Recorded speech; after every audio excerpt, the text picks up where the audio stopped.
Hello. So let's see the question. यहाँ पे सवाल है कि species with maximum CO bond energy is dash dash. Option है CO carbon monoxide, carbon dioxide, CO3 minus minus carbonate ion and C2O4 minus minus oxalate ion. Okay, तो देखो bond energy जो होती है, बॉन्ड एनर्जी टोटली डिपेंड होती है bond order के ऊपर। इसका मतलब हमको यहाँ पे बॉन्ड ऑर्डर कैलकुलेट करनी पड़ेगी। ओके, तो सबसे पहले हम यहाँ पे निकालेंगे कार्बन मोनोऑक्साइड के बारे में। हमको मालूम है कार्बन मोनोऑक्साइड का स्ट्रक्चर होता है C ट्रिपल बॉन्ड O। मतलब यहाँ पे तो स्टेट दिया ही हुआ है कि बॉन्ड ऑर्डर उसकी क्या है, 3 है। ओके, ये हो गया पहला। नंबर 2 पे है CO2। CO2 में यहाँ पे दिया हुआ है C double bond O double bond O, तो इसकी भी बॉन्ड ऑर्डर सीधी दी हुई है 2। ओके, उसके बाद तीसरा स्ट्रक्चर जो है वो है CO3 माइनस माइनस। अब यहाँ पे रेजोनेटिंग स्ट्रक्चर मिलता है तो we have to draw the structure. Okay, O minus और यहाँ पे O माइनस। तो इसके दो रेजोनेटिंग स्ट्रक्चर और मिलेंगे, जैसा ये यहाँ पे गया तो ये इधर जाएगा, मतलब O minus C, O minus double bond O। और एक स्ट्रक्चर यहाँ पे मिलेगा, जैसा ये यहाँ पे आया तो ये वापस यहाँ पे चला जाएगा, मतलब O double bond C, O minus और यहाँ पे O माइनस। ओके, अब इसकी बॉन्ड ऑर्डर निकालने का फार्मूला हमें मालूम है। बॉन्ड ऑर्डर क्या होती है? Bond order is equal to total number of bonds in CO। CO के बारे में पढ़ रहे तो CO के टोटल बॉन्ड्स।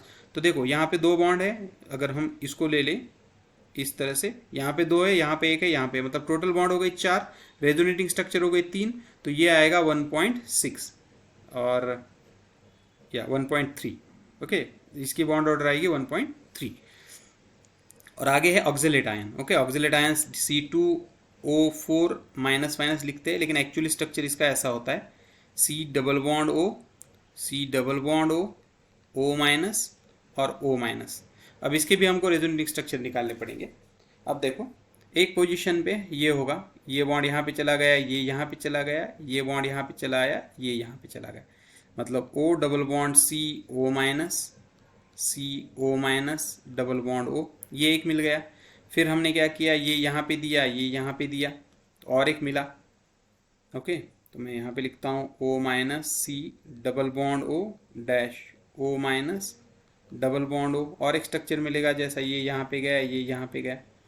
ओके, तो फिर और ये बॉन्ड यहाँ पे, ये यहाँ पे, मतलब ये स्ट्रक्चर कुछ इस तरह का मिलेगा कि O double bond C dash O minus dash C, यहाँ पे है double bond O minus. Okay, मतलब टोटल 4 रेजोनेटिंग स्ट्रक्चर मिले। अब कोई भी एक ले लो, मान लो हमने इसके बीच में पकड़ माना, तो CO के बीच में यहाँ पे 2, यहाँ पे 1 3, यहाँ पे 2 5 और यहाँ पे 1 फिर से 6, मतलब इसकी बॉन्ड ऑर्डर जो आएगी वो बॉन्ड ऑर्डर क्या आएगी, 6 अपॉन टोटल रेजोनेटिंग स्ट्रक्चर 4, तो ये आएगा 1.5। मतलब बॉन्ड ऑर्डर के अकॉर्डिंग सबसे ज़्यादा, अब यहाँ पे बॉन्ड एनर्जी पूछी है, तो जितनी बॉन्ड ऑर्डर ज़्यादा उतनी बॉन्ड एनर्जी ज़्यादा होती है। तो बॉन्ड ऑर्डर अगर देखें तो इसकी बॉन्ड ऑर्डर 3 है, इसकी 2 है, इसकी 1.3 है, इसकी 1.5 है, मतलब सबसे ज़्यादा बॉन्ड ऑर्डर जिसकी, उसी की बॉन्ड एनर्जी ज़्यादा होगी। इसलिए कार्बन मोनोऑक्साइड जो ऑप्शन नंबर 1 में दिया हुआ है, उसी की बॉन्ड एनर्जी सबसे ज़्यादा होगी। So hope you understood it well. Best of luck.